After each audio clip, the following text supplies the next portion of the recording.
اللہ اکبر اللہ اکبر اللہ اکبر لا الہ الا اللہ اللہ اکبر وللہ الحمد اللہ اکبر اللہ اکبر لا الہ الا اللہ اللہ اکبر وللہ الحمد۔ السلام علیکم ورحمۃ اللہ وبرکاتہ۔ کیا حال ہے سب کا؟ الحمدللہ۔ تو تیار ہیں قربانی کے لیے؟ آپ کو پتہ لڑکیوں کو بکریوں سے بھی تشبیہ دی جاتی۔ کسی کو آتا ہے محاورہ؟ کیا ہے؟ چڑیاں کڑیاں بکریاں تینوں ذاتاں اتھریاں۔ کیا مطلب بھلا اس کا؟ تینوں سے پورا پڑھنا مشکل ہے، تینوں کو کنٹرول کرنا مشکل۔ چڑیاں بھی بہت شور کرتی ہیں نا، اور بکریاں بھی بہت شور کرتی ہیں، اور لڑکیاں بھی بہت شور کرتی ہیں۔ تو اللہ سبحانہ و تعالیٰ نے ہر کوالٹی کسی کام کے لیے دی ہے، کسی مقصد کے لیے دی، تو اس کو چینلائز کر کے اچھے کام میں استعمال کرتے ہیں۔ ٹھیک، چلیے شروع کرتے ہیں۔ نحمدہ ونصلی علی رسولہ الکریم، اما بعد، فاعوذ باللہ من الشیطان الرجیم، بسم اللہ الرحمن الرحیم، رب اشرح لی صدری ویسر لی امری واحلل عقدۃ من لسانی یفقہوا قولی۔ شروع کرتی ہوں اللہ کے نام سے جو بے انتہا مہربان نہایت رحم فرمانے والا ہے۔ قربانی کا موسم ہے، اور اس موسم میں ابراہیم علیہ السلام کی قربانی ہم سب کو یاد آتی۔ اور جب ایک موقع پر نبی صلی اللہ علیہ وسلم سے پوچھا گیا کہ ما ہذہ الاضاحی، یہ قربانیاں ہیں کیا؟ تو بتایا گیا کہ یہ تمہارے باپ ابراہیم علیہ السلام کا طریقہ، یعنی ہم ان کی سنت پر عمل کرتے ہوئے یہ قربانی کرتے ہیں۔ ابراہیم علیہ السلام کی سنت کیا تھی جس کو آج تک فالو کیا جا رہا ہے، اور خوشی خوشی سے فالو کیا جا رہا ہے، اس کا اتباع کیا جا رہا ہے؟ اس کا ذکر سورۃ صافات کی آیت نمبر 99 سے 111 تک بہت تفصیل کے ساتھ یہاں بیان کیا گیا ہے، جس کو آپ نے ابھی سنا ہے۔ ابراہیم علیہ السلام نے کہا، بے شک میں اپنے رب کی طرف جانے والا ہوں۔ ہم نے بھی کبھی کہا کہ میں اپنے رب کی طرف جانے والی، میرا رخ اپنے رب کی طرف ہے۔ ہر شخص اپنی محبوب چیز کی طرف دوڑتا ہے، اس کی طرف رخ کرتا ہے۔ جو اللہ سے محبت کرتا ہے وہ سارے جہان کو چھوڑ کر اللہ رب العزت ہی کی طرف دوڑتا ہے۔ وہ مجھے ضرور راستہ دکھائے گا، اور خصوصاً ایسے وقت میں اللہ تعالیٰ کی طرف جانا، رغبت کرنا جب انسان کسی معاملے میں کنفیوز ہو، جب اسے سمجھ نہ آ رہی ہو کہ اسے کیا کرنا چاہیے۔ اے میرے رب، مجھے ایک صالح بیٹا عطا فرما۔ بس ہم نے اسے ایک بڑے بردبار بیٹے اسماعیل علیہ السلام کی بشارت دی۔ ایک خوشخبری تھی، خوشی کی بات تھی۔ ابراہیم علیہ السلام 100 سال سے زائد عمر تک پہنچ چکے تھے، اور ان کی اولاد نہیں تھی۔ اور جب انسان کو اتنی لیٹ عمر میں اولاد ملے تو اس کی خوشی کا ٹھکانہ کیا ہو سکتا ہے؟ لیکن ابراہیم علیہ السلام تو اپنے رب کے لیے جیتے اور مرتے تھے۔ ابراہیم علیہ السلام کی زندگی کا ہر لمحہ اپنے رب کی خوشی میں گزرتا تھا کہ ہر عمل، چاہے کوئی نعمت ملے یا کوئی نعمت ہاتھ سے جائے، ہر موقع پر رب کا شکر گزار بنا جائے، اور رب ہی کی طرف دوڑا جائے، اور رب ہی کی پسند اور مرضی کے کام کیے جائیں۔ یہ ہے وہ حقیقی طرز زندگی جس میں انسان کو پھر وہ حقیقی خوشی ملتی ہے کہ جو دنیا میں کسی اور چیز کی طرف دوڑنے سے نہیں مل سکتی۔ تو یہ تھا ابراہیم علیہ السلام کا طریقہ۔ تو جب انہیں بیٹے کی خوشخبری ملی، پھر جب وہ بیٹا ان کے ہمراہ دوڑ دھوپ کرنے کی عمر کو پہنچ گیا، اور اس سے پہلے کا واقعہ تو آپ جانتے ہیں کہ بیٹا ابھی دودھ ہی پی رہا تھا کہ باپ سے جدا ہونا پڑا۔ ماں کے ساتھ بیٹے کو اللہ کے نبی ابراہیم علیہ السلام نے مکہ کی بے آب و گیا وادی میں چھوڑ دیا، جہاں نہ پانی تھا نہ سبزہ تھا، کچھ بھی نہیں تھا، اور وہاں وہ پل پڑھ کر جوان ہوئے. اور جب وہ جوانی کی عمر کو پہنچے تو ایک دن ابراہیم علیہ السلام نے کہا، بیٹے میں نے خواب میں دیکھا ہے کہ میں تمہیں ذبح کر رہا ہوں.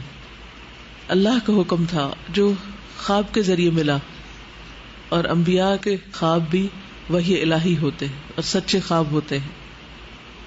ہم میں سے اگر کوئی ایسا خواب دیکھ لے کہ وہ کسی کو ذبح کر رہا ہے یا کرنے کو کہا جا رہا ہے کہ اس کو ذبح کر ڈالو، اور وہ بھی اپنا بیٹا ہو، تو کیفیت کیا ہوگی؟ کیا کیفیت ہوگی آپ بتائیے؟ ایسا خواب دیکھنے کے بعد ہماری حالت کیا ہوگی؟ دہشت، خوف، پریشانی اور ایک عجب عالم ہوگا. لیکن ابراہیم علیہ السلام کتنے مطمئن نظر آتے. کیوں؟ اس لیے کہ ان کا اپنے رب کے ساتھ ایک خاص تعلق تھا. اس تعلق کی بنا پر رب پر ایک اعتماد تھا. ایمان جو ہے وہ اعتماد دیتا ہے، ایسا اعتماد کہ انسان پھر سوال نہیں کرتا کہ کیوں یہ کام میں کیوں کروں، اس کی لاجک کیا ہے، اس کی حکمت کیا ہے، اس کا فائدہ کیا ہے، نہ کرنے کا نقصان کیا ہے. پھر انسان حجت بازی نہیں کرتا. اور جہاں اعتماد نہیں ہوتا وہاں انسان کو قرار نہیں ہوتا، چین ہی نہیں ہوتا. تو یہاں بھرپور اعتماد کا مظاہرہ. دوسری بات ہی نہیں کرتے، آ کر اپنے بیٹے کو بتاتے ہیں خواب کہ میں نے خواب میں دیکھا ہے کہ میں تمہیں ذبح کر رہا ہوں، بیٹا بھی کس کا ہے. اس سے مشورہ کرتے ہیں. اور یہ اتنا خوبصورت انداز ہے ایک کام کو کروانے کا کہ جیسا حکم ملا ویسا ہی بیان کر رہے ہیں. آ کے اپنی طرف سے تحکمانہ لہجے میں یہ نہیں کہتے بیٹا تیار ہو جاؤ، اب میں نے تمہیں ذبح کرنا ہے، اب تو تمہارے دنیا سے جانے کا وقت آ گیا، اور خود بھی رونے لگے اور اس کو بھی رلانے لگے. نہ کوئی ایموشنل ری ایکشن ہے اور نہ ہی کوئی باپ بننے کا ایک خاص جیسے تحکمانہ لہجہ، کچھ بھی نہیں. بہت ہی خوبصورت انداز میں کہتے ہیں کہ مجھے یہ خواب نظر آیا ہے، اب تم بتاؤ فانظر ماذا ترى، تمہارا کیا خیال ہے، تمہاری کیا رائے ہے، تم کیا کہتے ہو. اور وہ بیٹا کس کا تھا؟ اس شخص کا کہ جس کو رب نے کہا اذ قال له ربه اسلم قال اسلمت لرب العالمین، کہ فرما بردار بن جاؤ، تو اس نے کہا میں اپنے رب کا فرما بردار بن گیا، رب العالمین کا فرما بردار بن گیا. تو وہ بیٹا کہتا ہے افعل ما تؤمر، آپ کیوں مجھ سے پوچھ رہے ہیں، آپ کر لیجئے جو آپ کو کرنا، جو آپ کو حکم ملا آپ بس کر لیجئے، مجھے ذبح کرنا کر دیجئے. یعنی ایک باپ کے دل میں، اور وہ بھی اتنے طویل انتظار کے بعد جو بیٹا ملا، اس کو ذبح کرنے کا حکم پا کر ابراہیم علیہ السلام اتنے مطمئن ہیں، اور پھر بیٹا بھی اتنا مطمئن، اور اس حکم کی پیروی کے لیے دونوں ہی بالکل تیار ہو جاتے ہیں. یہ کوئی معمولی بات نہیں ہے. ہم سب بھی تو اسلام کا دعویٰ کرتے ہیں نا، کیا خیال ہے؟ ہم میں سے ہر ایک کیا کہتا ہے کہ میں مسلمان ہوں، لیکن کیا ہمارا اسلام بھی ایسا ہے؟ ہمیں تو اگر کوئی بڑے ہوئے ناخن کاٹنے کو کہہ دے نا کہ یہ اسلامی طریقہ یہ کلچر کے خلاف ہے یا سنت کے خلاف ہے کہ انسان اپنے بڑے ہوئے ناخن نہ کاٹے یا اپنی صفائی نہ کرے، تو ہم اس پر بھی کئی حجتیں کرنے لگتے، اس پہ بھی راضی نہیں. کوئی بری عادت ہی چھوڑنے کے لیے کہہ دے، کسی بھی چیز کی قربانی کرنے کے لیے کہہ دے، اپنی جگہ ہی کی قربانی کرنی پڑ جائے، اپنے وقت کی قربانی دینی پڑے، اپنے مال کی دینی پڑے، اپنے پیاروں کی دینی پڑے، کسی بھی چیز کی، تو ہمارا ری ایکشن کیا ہوتا ہے؟ پہلا خیال کیا آتا ہے؟ پہلا خیال کہ ہاں ٹھیک ہے، ہاں ٹھیک ہے، یا پہلا خیال آتا ہے تو بہت مشکل ہے، یہ نہیں ہو سکتا. بلیو می، اپنا تجربہ کر کے دیکھیں. پہلے کہتے کیوں کرے، یا پھر کہہ دیتے ہیں یہ تو ہو ہی نہیں سکتا، یہ بہت مشکل ہے، یا کہتے ہیں یہ بھلا کیسے ہو سکتا ہے، ہاؤ کم، یہ کیوں. لیکن یہاں ایسا کوئی مسئلہ نہیں. وہ کہتے ہیں آپ کو جو حکم ملا آپ کیجئے، ستجدنی انشاءاللہ من الصابرین، آپ مجھے تو صبر کرنے والا پائیں گے. یعنی میں نے جو ارادہ کر لیا اس پر جم جاؤں گا. صبر کیا ہے؟ کمٹمنٹ. میں نے جو کمٹمنٹ کی ہے، جو وعدہ کیا، جو عہد کیا ہے، جو کرنے کا کام ہے، میں کر کے دکھاؤں گا. فلما اسلما وتلہ للجبین، جب دونوں نے سر تسلیم خم کر دیا اور ابراہیم علیہ السلام نے بیٹے کو پیشانی کے بل گرا دیا، تو ہم نے اسے پکارا، اے ابراہیم، یقیناً تو نے خواب سچا کر دکھایا، تو نے اپنا وعدہ پورا کر دیا، بے شک ہم نیکی کرنے والوں کو اسی طرح جزا دیتے ہیں۔ کیونکہ پھر کیا ہوا تھا، وفدیناہ بذبح عظیم، کہ اللہ سبحانہ وتعالی نے ایک عظیم قربانی کے ساتھ، ایک دمبے کی قربانی کے ذریعے ان کو بچا لیا تھا۔ ہم نے ایک بڑی قربانی بطور فدیہ دے کر اسے چھڑا لیا، اور پچھلے لوگوں میں اس کا ذکر خیر چھوڑ دیا۔ آج تک ہم محبت کے ساتھ ابراہیم علیہ السلام کا نام لیتے ہیں، اور ہر سال باقاعدگی کے ساتھ اس سنت کو زندہ کرتے ہیں اور خوشی خوشی اپنے جانور قربان کرتے ہیں۔ سلام ہو ابراہیم پر۔ یہ سلامتی کون بھیج رہا ہے؟ اللہ سبحانہ وتعالی۔ ہم نیکی کرنے والوں کو ایسا ہی بدلہ دیا کرتے ہیں، یعنی سارا واقعہ بتا کے آخر میں بتا دیا، کذالک نجزی المحسنین، جو ابراہیم کے طریقے پر چلے گا ہم اس کو بھی ایسی ہی جزا دیں گے، ایسی ہی سچی ناموری عطا کریں گے، ایسے ہی قبول کریں گے، ایسے ہی قلب مطمئنہ عطا کریں گے۔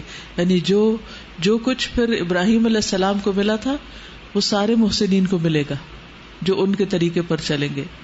بلا شبہ وہ ہمارے مومن بندوں میں سے تھا، یعنی اللہ سبحانہ تعالیٰ نے ان کے ایمان کو قبول کیا۔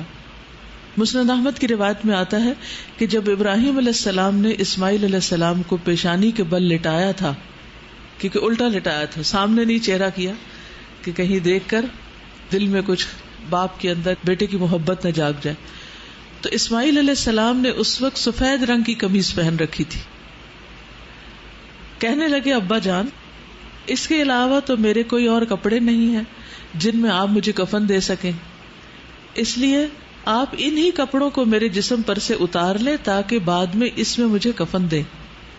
اور صحیح روایت ہے مسند احمد کی، یعنی اتنے تیار ہیں ذہنی طور پر کہ کفن کا بھی بندوبست پہلے سے ہی کر لیں، اور تو کچھ ہے نہیں، یہی لے لیں۔ ابراہیم علیہ السلام ان کے کپڑے اتارنے کے لیے آگے بڑھے تو ان کے پیچھے سے کسی نے آواز لگائی، اے ابراہیم، آپ نے اپنا خواب سچ کر دکھایا۔ ابراہیم علیہ السلام نے پیچھے مڑ کر دیکھا تو وہاں ایک سفید رنگ کا سینگوں والا بڑی بڑی آنکھوں والا دمبا کھڑا تھا، اور یہ اللہ سبحانہ تعالیٰ کی طرف سے آیا تھا۔ وَفَدَيْنَاهُ بِذِبْحٍ عَظِيمٍ، ایک بڑی قربانی کے ذریعے ہم نے اس بچے کو بچا لیا، اس کا فدیہ ہم نے دے دیا۔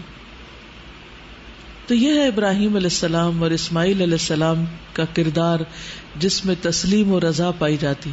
تسلیم ہوتا ہے اپنے آپ کو سپرد کر دینا، اور رضا کا مطلب ہے اس فیصلے پر راضی بھی ہونا۔ اچھا، ہم بعض اوقات کوئی صدقہ خیرات کر بیٹھتے ہیں، یا کوئی اپنی جگہ کسی کو دے دی، یا اپنی کتاب کسی کو دے دی، یا کوئی بھی کسی کے لیے کچھ قربانی کر دی، ماں باپ کے لیے کر دی یا بچوں کے لیے کہیں، پھر اس کے بعد ہمارا کیا ہوتا ہے؟ ریگریٹس، کہ ہائے ہم یہاں نہ کرتے، وہاں کر لیتے، ایسا نہ کرتے، ویسا کرتے۔ یاد رکھے، جو کام آپ اللہ سبحانہ تعالیٰ کے لیے کر دیتے ہیں نا، بس وہ اللہ کے حوالے ہو گیا، اس کے بعد اللہ کے سپرد کر دے، پھر اور باتیں سوچنے کی ضرورت ہی نہیں، دے دیا نا۔ یہی تو اعتماد ہے، یہی تو ایمان ہے، یہی تو اسلام ہے۔ اصل میں ہم نے اپنے آپ کو پورا حوالے کیا ہی نہیں، ہمیں یقین نہیں کہ اگر ہم نے اللہ کے لیے کچھ دیا تو ہمیں کچھ ملے گا۔ ہم دنیا والوں سے فوراً اس کا انسٹنٹ ریوارڈ چاہتے ہیں کہ کوئی ہمارا شکریہ ادا کرے، کوئی ہماری قدردانی کرنے لگے، کوئی ہم سے اظہار محبت کرے، کوئی ہمیں پھول پیش کرے کیونکہ ہم نے ان پر احسان کیا ہے۔ نہیں، جب آپ نے کوئی کام اللہ کے لیے کیا ہے تو پھر کسی انسان سے بدلے اور واسطے اس کا تو کوئی تعلق ہی نہیں اور کوئی طلب ہی نہیں۔ تو یہ قربانی کی سنت ہمیں یہ سکھاتی ہے کہ تسلیم و رضا، سبمیشن، کمپلیٹ سبمیشن، اور اس کے بعد کمپلیٹ سیٹسفیکشن، کہ جو کیا، یعنی دو لفظ یاد رکھیے، سبمیشن اینڈ سیٹسفیکشن۔ دے دیا اور اس کے بعد بالکل مطمئن ہے کہ جو کیا اللہ کے لیے کیا اور اس کا بدلہ ضرور ملے گا۔ بعض اوقات ایسا ہوتا ہے کہ آپ ایک طرف نیک کام کر رہے ہوتے ہیں، اسی وقت میں آپ کے اوپر دوسری آزمائش آ رہی ہوتی، تو شیطان آ کے آپ کا ایمان متزلزل کرنے لگتا ہے کہ اچھا، اس نیکی کا مجھے یہ صلہ ملا، مجھے یہ حاصل ہوا، مجھے کیا فائدہ ہوا، میں نے کیا پایا. تو ایسے میں بھی فوراً اعوذ باللہ پڑھے. اللہ تعالیٰ کسی محسن کا اجر ضائع نہیں کرتے. اللہ کو مجھ سے محبت ہے، اسی لیے وہ میرے احسان کے بدلے میں ایک اور امتحان میں مجھے ڈال رہا ہے، ایک اور قربانی مجھ سے لے رہا ہے. جیسے ابراہیم علیہ السلام کو پے در پے، یعنی ان کا حال یہ تھا کہ ایک قربانی ختم نہیں ہوتی تھی کہ اگلی کا وقت آ جاتا تھا، ایک امتحان ختم نہیں ہوتا تھا کہ اگلا امتحان آ جاتا تھا. وَإِذِ ابْتَلَىٰ إِبْرَاهِيمَ رَبُّهُ بِكَلِمَاتٍ فَأَتَمَّهُنَّ.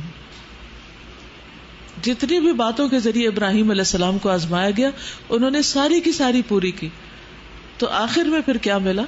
جیسے یوسف علیہ السلام کو ملا تھا، قال انی جاعلک للناس اماما. پھر امامت ملی تھی.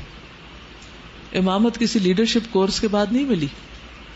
ایسی چیزیں صرف کوئی ٹریننگ لے کر حاصل نہیں ہو جاتی، یہ قربانیوں کے نتیجے میں ملتی. کیونکہ قربانیوں سے جو آپ کی ٹریننگ ہوتی ہے وہ کتاب پڑھنے سے نہیں ہوتی. اور اللہ سبحانہ و تعالیٰ ایک کے بعد ایک امتحان ڈالتا چلا جاتا ہے تاکہ انسان کو اپنے کام کا بنا لے. وَاصْطَنَعْتُكَ لِنَفْسِي، جیسے موسیٰ علیہ السلام کو ایک کے بعد ایک امتحان میں ڈالا. پیدا ہوتے ہی امتحان، ٹھیک ہے انہیں نہیں پتا تھا لیکن تھا تو ان کے لیے امتحان. تو یہ وہ بے مثال نمونہ ہے ابراہیم اور اسماعیل علیہ السلام کا، جو اللہ تعالیٰ کی بارگاہ میں اتنا مقبول ہوا کہ رہتی دنیا تک اللہ نے اس سنت کو جاری کر دیا.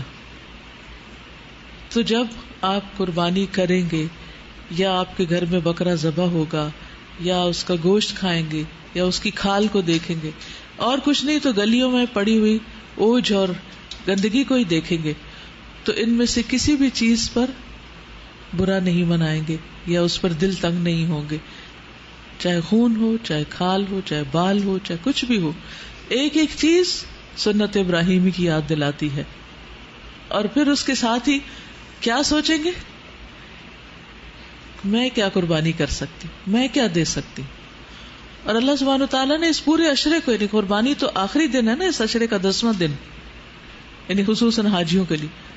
ہم لوگ تو یہاں کرتے ہی قربانیاں، لیکن منا کے اندر جہاں یہ قربانی ہوئی تھی ابراہیم علیہ السلام نے جب پھر وہ دمبا قربان کیا، وہاں تو ہزاروں لاکھوں جانور پھر قربان ہوتے. اس خاص واقعے کی بنا پر اور ابراہیم علیہ السلام کے جو حج کے لیے لوگوں کو بلانا تھا ان سب کو ایک جگہ اکٹھا کر دیا گیا، ان کی قربانیوں کو. اور پھر ہم سب کے لیے رمضان کے بعد ایک بہترین موقع دے دیا گیا کہ ہم بھی خوب قربانیاں کر سکیں، نیکی کے کام کر سکیں. اور آپ دیکھیے کہ اس نسبت سے جب میں یہ حدیث پڑھتی ہوں کہ کسی بھی دن کا کیا ہوا عمل اللہ تعالیٰ کو ان دنوں میں کیے ہوئے عمل سے زیادہ محبوب نہیں. آخر ان دنوں میں کیا ہے؟ یہ کون سے دن ہے؟ یہ کس کام کے دن ہے؟ فریضہ حج کی ادائیگی کے دن ہے، ابراہیم علیہ السلام کی قربانی کی یاد کو تازہ کرنے کے دن ہے، قربانی کرنے کے دن ہے، اللہ کا نام بلند کرنے کے دن ہے. اور پھر میں دیکھتی ہوں کہ جب یہ پوچھا گیا کہ کیا جہاد فی سبیل اللہ بھی نہیں، تو بتایا گیا کہ نہیں، جہاد فی سبیل اللہ بھی نہیں، اللہ یہ کہ کوئی اپنا گھوڑا لے جائے اور پھر نہ وہ بچے اور نہ وہ خود بچے، تو وہ بھی شخص اپنے آپ کو قربان کر رہا ہے. میں سوچتا ہوں کہ صحابہ کرام نے جتنے بھی جہاد کیے، مثلا جنگ یمامہ اس وقت سعودی عربیہ کی سٹی ریاض کا ایک حصہ ہے. اس دفعہ جب میں گئی تو مجھے وہ جگہ دکھائی گئی کہ یہاں پر جنگ یمامہ ہوئی تھی. ایک جنگ یمامہ میں 600 حفاظ شہید ہو گئے تھے. کوئی گھر نہیں بچا جس میں سے کوئی نہ چلا گیا ہو، اور وہ بھی ایسا جس نے قرآن حفظ کیا ہوا ہو. کوئی عام بندہ نہیں، کوئی معمولی انسان نہیں، اتنا قیمتی انسان. اور وہ دور کتنا تھا یمامہ. ہم جب مدینہ سے آنے لگے تو میرا بہت دل تھا کہ ہم، یعنی اسی پچھلے وزٹ میں جو عمرے کا کیا، کہ بہت دل تھا کہ ہم بائی روڈ سفر کریں. تو سب نے منع کہ نہیں، آپ کی طبیعت ایسی نہیں کہ آپ اتنا 1000 کلومیٹر کا سفر جو ہے وہ گاڑی میں طے کریں، آپ سیدھی فلائٹ لیں تاکہ آپ کا وقت بھی بچے اور آپ باقی کام کر سکیں. تو میں سوچ رہی تھی کہ اتنی تیز رفتار کاریں، گاڑیاں، اتنی زبردست سڑکیں اور ایئر کنڈیشن گاڑیاں اور زبردست ماہر ڈرائیور، اور پھر بھی ہمیں یہ کہا جاتا ہے کہ آپ یہ سفر نہ کریں، آپ تھک جائیں گے. کہاں صحابہ کرام اونٹوں اور گھوڑوں پر، اور وہ بھی ایک نہیں دو نہیں، سینکڑوں ہزاروں کی تعداد میں اللہ کے راستے میں نکلتے اور ہر طرح کی دھوپ اور مٹی سے اٹے ہوئے ہوتے تھے. اتنی اتنی قربانیاں کر کے وہ جب پہنچتے اور پھر اپنی جانیں لٹا کے اللہ کے راستے میں ختم ہو جاتے کہ واپسی کا کوئی سفر نہیں، آگے جنتی کا سفر ہے. اب تو اس سے بھی زیادہ اللہ کو پیارا ہے وہ عمل جو ان دنوں میں کیا جائے، نیکی کے وہ کام خام، تکبیرات پڑھیں یا صدقہ خیرات کریں یا نوافل پڑھیں یا روزہ رکھیں یا جو بھی کوئی نیکی کا کام کریں. یہ اتنا محبوب کیوں ہے؟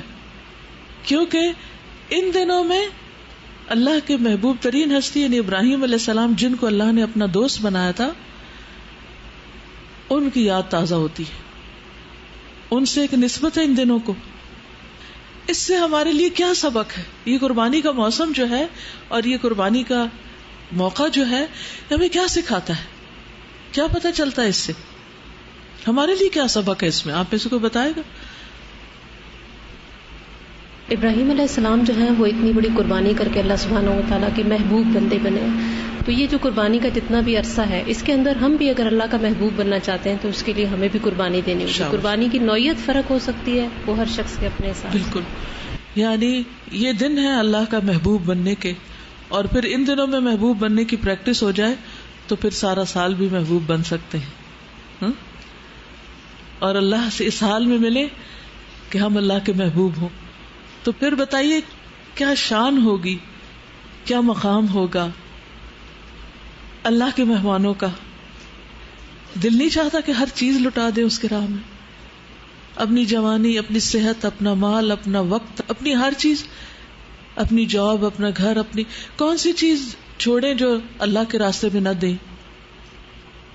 آج تو اگر ہمیں 10 منٹ اپنے وقت سے زیادہ دینے پڑ جائیں اب دین کے کام میں تو ہم بے چین ہونے لگتے ہیں کہ ٹائم اوپر ہو رہا ہے، چھٹی کا وقت ہو گیا ہے اور اب گھر جا کے بھی یہ کام کریں.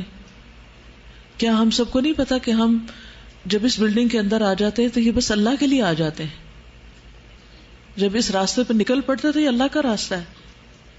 ایک ایک قدم اٹھا کے جو یہاں آتے ہیں تو ہم کو اپنی ذات کی خدمت کے لیے تو نہیں آتے، ہم کس لیے آتے ہیں؟ آپ سب کیوں آتے ہیں یہاں؟ اللہ کا دین سیکھنے کے لیے. کیا یہ اللہ کا راستہ نہیں، فی سبیل اللہ نہیں ہے؟ من سلک طریقا یلتمس فیہ علما سہل اللہ لہ طریقا الی الجنہ. کیا یہ جنت کا راستہ نہیں ہے؟ اور اگر آپ ہوں اور آپ کو سکھانے والے موجود نہ ہوں، آپ کے ٹیچرز، آپ کے انچارجز، آپ کے باقی سب، تو کیا یہ سلسلہ چل سکتا ہے؟ نہیں.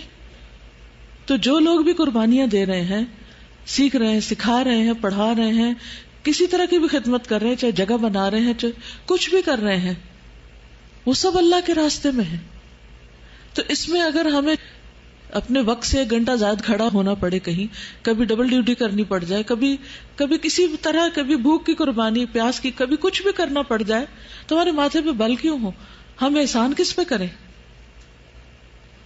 کیا اس وقت ہم خوش نہ ہو کہ اللہ نے ہمیں بھی چن لیا جیسے ابراہیم علیہ السلام کو چنا تھا؟ میں اس کے راستے میں اپنی زندگی دوں. آج دنیا میں کتنے لوگ رہ گئے جن کو یہ سارے واقعے، اور کتنے ہزاروں لاکھوں لوگ قربانی کریں گے چند دنوں کے اندر. کتنے لوگوں کو یہ روح پتا ہے قربانی کی؟ کتنے لوگ اس روح کے ساتھ کریں گے؟ نہیں پتا. وہ تو صرف ایک ریچول کے طور پر کر لیں گے. آپ کو پتا ہے، اس لیے آپ کو اپنی زندگی کا سبق لینا ہے اس سے، کہ کبھی مجھے اپنے جذبات کی قربانی دینی ہے، اور کبھی مجھے اپنے آرام کی قربانی دینی ہے، اور کبھی مجھے اپنے مال کی قربانی دینی ہے، اور کبھی مجھے اپنے شان و شوکت اور پریسٹیج اور جاہ و جلال کی قربانی دینی ہے. کیونکہ بعض اوقات ایسا بھی ہوتا ہے نا، آپ کو دنیا میں کوئی بہت ہائیلی پیڈ جاب مل رہی ہوتی ہے اور آپ پھر بھی اس کو چھوڑ کر اللہ کے راستے میں آ جاتے ہیں. نہیں، میرے لیے یہ راستہ زیادہ بہترین ہے، وہاں میری قدردانی دنیا والے کریں گے، یہاں میری قدردانی اللہ کرے گا. لیکن افسوس یہ کہ جب ہم اس راستے پہ آ جاتے ہیں پھر بندوں سے قدردانی مانگنے لگتے ہیں، جس کی وجہ سے پھر سارا کام بے روح ہو جاتا ہے. کیا ہم اپنے آپ کو خوش قسمت نہ سمجھے کہ جنہیں اللہ نے اس کام کے لیے چنا؟ تو ہم سب کو بھی اگر اللہ کا دوست بننا ہے تو کیا ابراہیم علیہ السلام کے طریقے کے علاوہ کسی اور طریقے پہ چل کے بن سکتے ہیں؟ قرآن مجید میں پہلے پارے میں ایک آیت آتی ہے جس میں ابراہیم علیہ السلام کے طریقے سے منہ پھیرنے والوں کو کچھ کہا گیا. وہ کیا کہا گیا؟ وَمَن يَرْغَبُ عَن مِّلَّةِ إِبْرَاهِيمَ إِلَّا مَن سَفِهَ نَفْسَهُ وَلَقَدِ اصْطَفَيْنَاهُ فِي الدُّنْيَا وَإِنَّهُ فِي الْآخِرَةِ لَمِنَ الصَّالِحِينَ. یہ ہے ابراہیم علیہ السلام کا طریقہ، قربانیوں والا طریقہ. وَمَن يَرْغَبُ عَن مِّلَّةِ إِبْرَاهِيمَ إِلَّا مَن سَفِهَ نَفْسَهُ. صرف وہی اس راستے سے منہ موڑ سکتا ہے جو اپنے آپ کو حماقت میں مبتلا کر لے، بے وقوف ہو. اللہ نے اس کو دنیا میں وَلَقَدِ اسْتَفَيْنَاهُ فِي الدُّنْيَا، ہم نے اس کو دنیا میں بھی چن لیا، اور یقیناً وہ آخرت میں بھی صالحین میں شمار ہوگا. آخرت جو ہماری آخری منزل ہے اور ہمیشہ ہمیشہ کی منزل ہے، وہاں پر اگر ہمارا شمار صالحین میں ہو جائے تو اس سے بڑی کوئی سعادت، اس سے بڑا کوئی مقام ہو سکتا ہے؟ کوئی بھی نہیں. تو اس لیے اگر آپ اللہ کے راستے میں نکلے تو کبھی بھی، چونکہ لوگ دین کو اور دین پہ چلنے والوں کو اور دین کی خدمت کرنے والوں کو حقیر نظروں سے دیکھتے ہیں، تو آپ ان لوگوں میں شامل نہ ہوں. دنیا کی دوڑ میں جتنے بھی آپ آگے نکل رہے، اگر اللہ کی نگاہ میں آگے نہیں تو کچھ بھی نہیں. اور آپ دیکھیے اس وقت تو مجھے اور بھی شرم آتی ہے جب دمبے قربان ہو رہے ہوتے ہیں اور وہ جانور ہیں، اور ہم یہ سب کچھ دیکھ کے بھی اتنی سی قربانی نہیں دے سکتے کہ اس دمبے کا جب گوشت پکے اور ہماری باری بعد میں کھانے کی، یا ہمیں اس میں سے کچھ کم ملے تو ہم اس پہ راضی ہو جائیں. وہیں سے ناراضگی شروع ہو جاتی، ہمیں کیا دیا. لیکن نبی صلی اللہ علیہ وسلم کے سامنے جب قربانی کے اونٹوں کو پیش کیا گیا، سبحان اللہ، مسند احمد کی روایت ہے، نبی صلی اللہ علیہ وسلم کے سامنے قربانی کے لیے 5-6 اونٹوں کو پیش کیا گیا، جن میں سے ہر ایک نبی صلی اللہ علیہ وسلم کے قریب ہونے کی کوشش کر رہا تھا. اللہ اکبر، کہ مجھے پہلے قربان کیا جائے. اونٹ جو ہے نا بہت سمجھدار جانور. ابھی اس دفعہ جب میں سعودی عرب میں تھی تو میں بہت غور سے ان کی آنکھیں، ان کے ہونٹ، ان کی چال، ان کی ایک ایک چیز دیکھتی تھی کہ یوں لگتا ہے جیسے ہیں کوئی عقل مند سی مخلوق، بس ایک خاص شکل میں ڈال کے یہاں کھڑی کر دی گئی. بہت سمجھدار ہے. اور ایک یوٹیوب پہ میں نے ویڈیو دیکھی تھی جس میں ایک شیخ اونٹوں کے باڑے میں جا کر قرآن پڑھتے ہیں، اور اونٹ باقاعدہ روتے ہیں، ان کے روتے ہوئے آنسو جو ہیں وہ دکھائے گئے ہیں اس میں. تو میں نے کہا کہ یہ قرآن اگر اونٹوں کے اوپر اثر کرتا اور ان کے آنسو بہتے تو ہمارے دل کیوں پتھر ہے. تو ان کو پتا تھا کہ قربان کیا جانا ہے، اور وہ ایک ایک آگے ہو رہا تھا کہ ہمیں لے لو.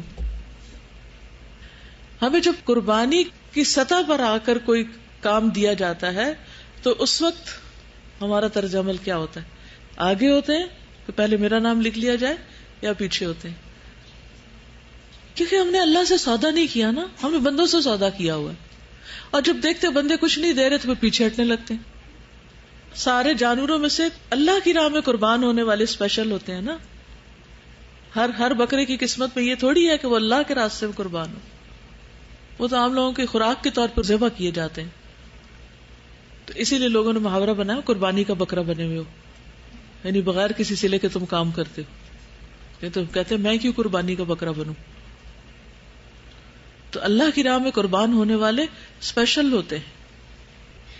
نبی صلی اللہ علیہ وسلم 2 مینڈوں کی قربانی کیا کرتے تھے، 2 مینڈوں کی. اور حضرت انس کہتے ہیں کہ میں بھی 2 مینڈوں کی قربانی کرتا ہوں. اس قربانی کی وجہ سے جو دن یعنی 10ویں تاریخ کو قربانی ہوتی ہے ذی الحج کی، اس دن کو بھی سال کا افضل ترین دن شمار کیا گیا. صحیح ابن حبان کی روایت ہے، رسول اللہ صلی اللہ علیہ وسلم نے فرمایا اللہ کے نزدیک سب سے افضل دن یوم النحر 10 ذی الحجہ اور اس کے بعد یوم القر 11 ذی الحجہ ہے. یعنی ان 2 دنوں میں بہت بہت قربانیاں ہوتی ہیں. اور قربانی کا لفظ قرب سے نکلا ہے، جس کا مطلب کیا ہے؟ ایسا کام جس کے ذریعے اللہ کا قرب حاصل کیا جاتا ہے،